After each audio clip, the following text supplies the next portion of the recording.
अस्सलाम वालेकुम व्यूअर्स, कैसे हैं आप सब लोग। उम्मीद करता हूं कि आप सब ठीक ठाक होंगे। अभी एक एनिमल इस वीडियो के शुरू में आपने देखा होगा।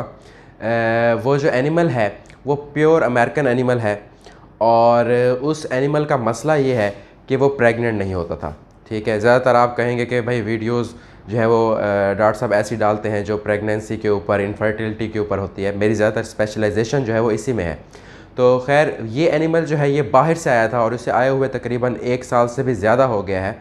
और इस एनिमल का मसला ये था कि जब ये हमारे पास आया था तो ये ओपन था।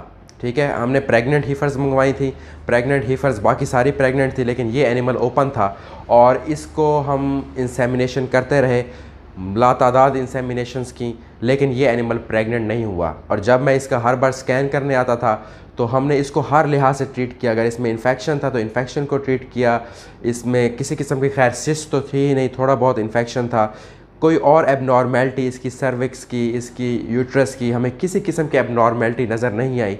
इसको हमने मल्टीपल प्रोटोकॉल्स लगाए, हमने हर किस्म के, इवन इसके अंदर हमने सीडर भी अप्लाई किया जो कि बहुत अच्छी फर्टिलिटी दे जाता है हीफर्स के अंदर, लेकिन ये उससे भी प्रेग्नेंट नहीं हुई। तकरीबन 10 से ज़्यादा इसकी इंसेमिनेशन हो चुकी थी और लेकिन ये प्रेग्नेंट नहीं हुई।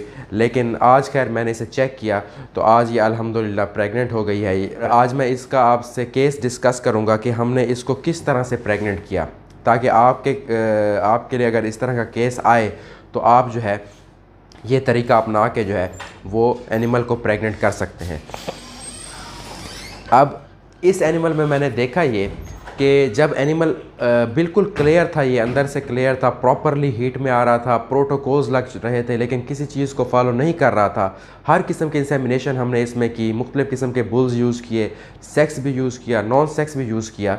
तो फिर ये सारा कुछ करने के बाद जो है मुझे एक चीज़ याद आई जो मैंने कहीं पढ़ी थी, वो ये थी कि ब्रीड का चेंज, कई बार कुछ एनिमल ऐसे होते हैं जो अपने ब्रीड के सीमन से, अपने ब्रीड के बुल से प्रेग्नेंट नहीं होते। वहाँ हमें थोड़ी बहुत क्रॉस ब्रीडिंग करनी पड़ती है, कोई और सीमन उसके अंदर इनकॉर्पोरेट करना पड़ता है, तब जाके वो एनिमल प्रेग्नेंट हो जाते हैं। टर्की के अंदर भी इस किस्म के एनिमल हमारे पास थे। हमारे पास सीमेंटल काउस थी, उन सीमेंटल काउस में जो है हम वो सीमेंटल का सीमन ही यूज़ करते रहे, लेकिन कुछ ऐसी हीफर्स थी जो वो प्रेग्नेंट नहीं हो रही थी विदाउट एनी एबनॉर्मेलिटी। हमने क्या किया कि उनके अंदर एक बुल आता है बेल्जियम ब्लू, तो वो बुल, ये भी बीफ ब्रीड है, वो हमने जब उसके अंदर एनिमल के अंदर यूज़ किया तो वो पहले स्ट्रॉ के ऊपर जो है वो प्रेग्नेंट हो गई। तो खैर इसके लिए जो मैंने ऑप्शन रखा था वो मैंने रखा था कि हम इसमें अपनी हमारी देसी ब्रीड डाल लें। तो मैंने ऑनर से बात की कि भाई ऑनर, आपको जो है 2 चीज़ें हैं, आपको क्या इसका आने वाला बच्चा चाहिए या अभी आप इसको प्रेग्नेंट करके इससे दूध लेना चाहते हैं, क्योंकि आपके पास आई हुई है 4-5 लाख की गाय है, सॉरी हीफर है, और ये दूध, बाकी सारी दूध पे चली गई, ये दूध नहीं दे रही, मुफ्त का खा रही है ठहरी हुई। तो मैंने उससे जब बात की तो उसने कहा कि डॉक्टर साहब आप इसे प्रेग्नेंट करें, चाहे कोई भी सीमन हो, इसका बच्चा मुझे नहीं मैटर करता, लेकिन ये एनिमल दूध पे आना चाहिए कि ये मुझे दूध पे आके प्रॉफिट दे, हम अगले सूबे के ऊपर आके जाके इससे कोई और जो है वो सीमन रख के, फ्रीजियन का या किसी और का अच्छा सीमन रख के तो हम इसे ले लेंगे। तो मैंने इसमें फ़ैसला किया कि हम इसमें चोलिस्तानी को इनकॉर्पोरेट करते हैं। चोलिस्तानी का पहला सीमन रखा, पहली एआई की, और ये अल्हम्दुलिल्लाह ये एनिमल प्रेग्नेंट हो गया। अब इसमें रीज़न जो क्या बनता है, जो मुझे लगता है सबसे पहला रीज़न तो ये है क्रॉस ब्रीड।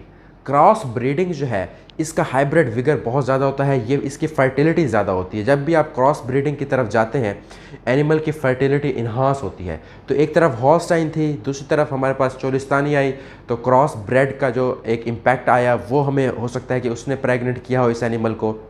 दूसरी तरफ जो है वो है कि जो हमारे ये जो देसी ब्रीड्स हैं इनकी फर्टिलिटी वैसे हाई है। हम इसमें देखें तो हमें जो फ्रीजियन के अंदर इश्यूज़ आते हैं हॉल्स्टाइन्स के अंदर, तो वो हमें अपनी देसी ब्रीड्स के अंदर नहीं आते प्रेग्नेंट करते हुए, ये बहुत आसानी से प्रेग्नेंट हो जाती हैं। और इनके जो बुल्स होते हैं ये हाईली फर्टाइल होते हैं, इनकी फर्टिलिटी बहुत ज़्यादा होती है। इनके जो स्पर्म्स होते हैं वो बहुत ज़्यादा मोटाइल होते हैं, और इनकी जो स्पर्म्स की भी जो फर्टिलिटी होती है, इनका डीएनए जो होता है, इनके जो अंदर फर्टिलिटी के लिए चाहिए होते हैं जो रिएक्शंस, वो बहुत अच्छे होते हैं।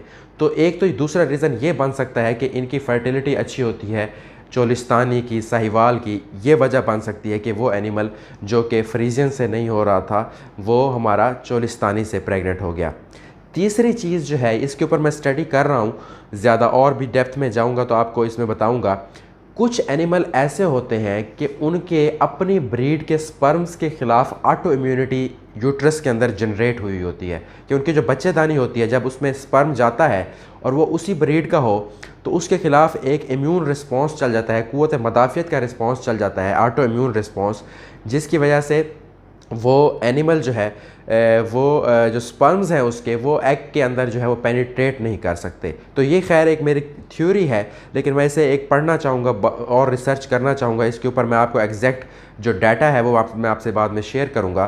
तो ये वजह हो सकती है, जैसे ही हमने इसमें ब्रीड चेंज की तो इसमें ऑटो इम्यून रिस्पॉन्स जो हो सकता है वो एनिमल का नहीं हुआ, तो एनिमल जो है वो प्रेग्नेंट हो गया है।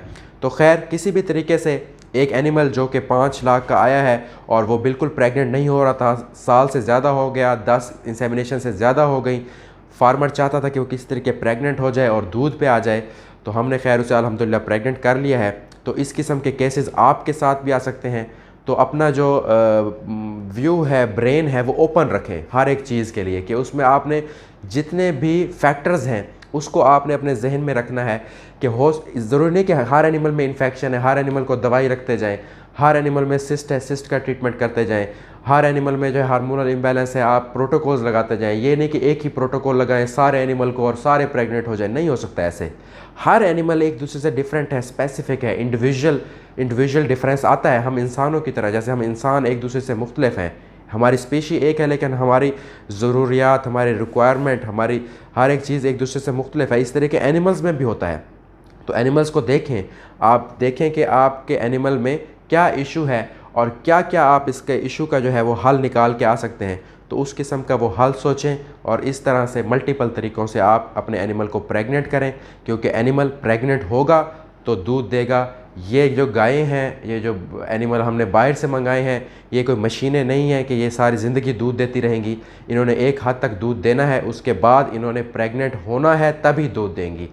इस दुनिया के अंदर पूरे वर्ल्ड में कोई भी ऐसा तरीका नहीं कि एनिमल से जो है वो 5-5, 6-6 जो है साल दूध लिया जाए बग़ैर उसे प्रेग्नेंट किया। अभी तक कोई तरीका ऐसा डेवलप नहीं हुआ। एनिमल को प्रेग्नेंट करना ही पड़ता है। तो इसलिए एनिमल की प्रेगनेंसी के ऊपर जो है वो तवज्जो दें, दूध के साथ साथ इस चीज़ को भी मद्देनज़र रखा करें। तो उम्मीद करता हूँ जी आज की वीडियो जो है वो आपको अच्छी लगी होगी, आपके लिए इन्फॉर्मेटिव साबित हुई होगी। इस तरह की वीडियो के साथ दोबारा हाजिर होऊंगा। तब तक अपना ख्याल रखें, दुआओं में याद रखें। अल्लाह हाफ़िज़।